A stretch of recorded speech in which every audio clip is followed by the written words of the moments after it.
Hai kawan, hai. Kayak anak TK kan. Di sini saya akan menjelaskan cara pemasangan mixer, crossover dan equalizer supaya mengalahkan DLNS murahan yang kalian banggakan. Ya, kalah total ya di sini. Banyak orang salah pasang ya. Kebanyakan orang masang kayak gini. Misalkan dari mixer masuk ke equalizer, dari equalizer output equalizer dimasuknya ke input crossover ya, sehingga terjadi menu yang berlebihan gitu dari pemasangan tersebut. Nah, itu nggak bagus. Kalau disandingkan sama manajemen, kalah dia ya, karena nanti di 18-nya juga ada Twitter, ada hack lengkap, middle yang nggak bersih. Bagaimana pemasangan yang tepat? Ikuti langkah saya. Memang sebagian orang banyak yang dah tahu, tapi banyak juga yang belum tahu. Nggak semua orang ngerti musik. Nggak usah cerita lah, nggak usah kalian sombong. Ya, nggak semua tahu. Nah, cara pemasangan yang tepatnya adalah masing-masing memiliki fungsinya tersendiri. Pertama, crossover.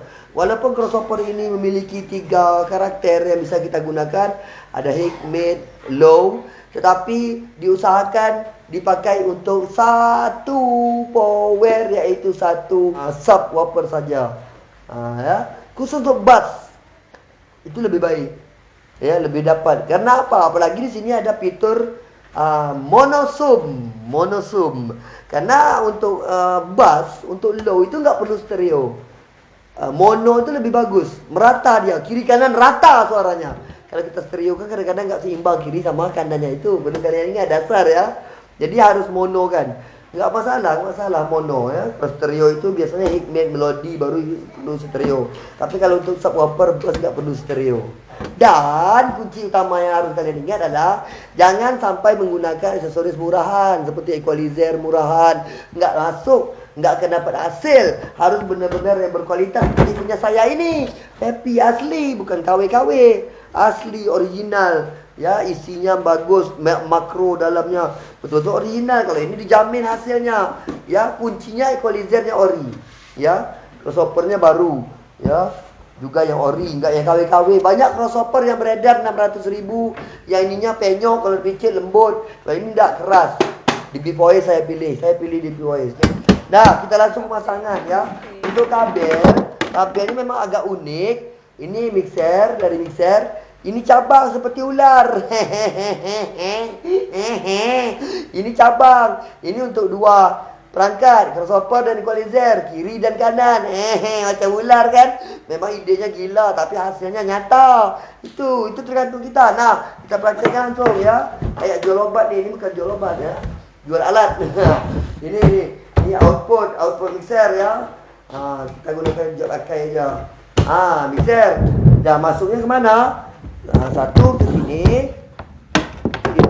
input equalizer, crossover. Kiri, kanan, satu lagi.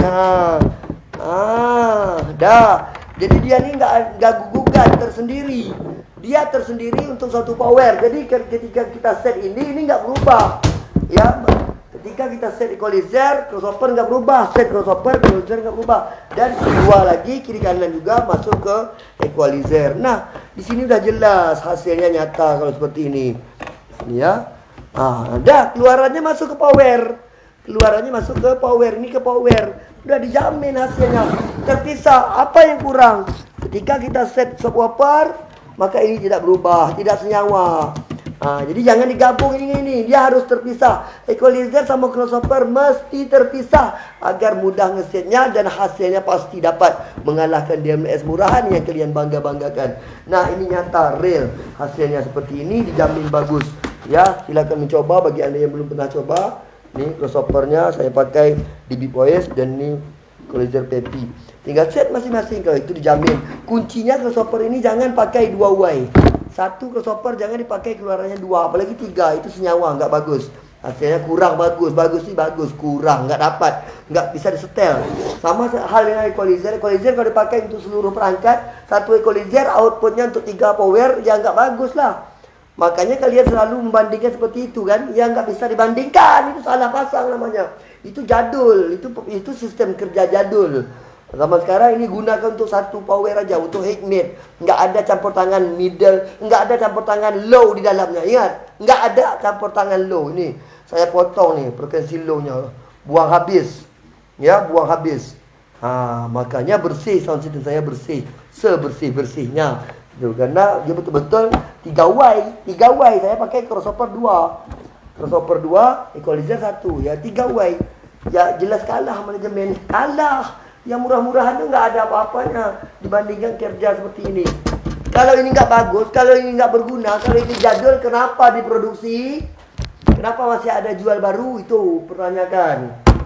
Gantung selera masing-masing. Saya hanya menganjurkan, saya hanya menjelaskan bahwa analog itu jauh lebih bagus, hasilnya pasti. Yang datang audio, yang keluar audio, nggak ada perubahan, tidak ada merubah-rubah karakter, tidak ada merubah digital, nggak ada digital-digitalan. Digital itu salah setting, nggak tepat. Walaupun tepat, jangan bilang kalian yang nggak bagus menurut saya itu bukan karena nggak bagus, bukan nggak bisa nyetel manajemen. Tepat pun kita nyeset, tetap nggak bagus. Karena ketika dia beroperasi serentak, semuanya ketika kita pakai mix, kita pakai beban, maka dia terjadi kehancuran. Disitulah kelemahan dia yang paling nyata. Ya, nggak perlu saya uraikan lagi kelemahannya. Saya akan jelaskan kelebihan ini analog saja.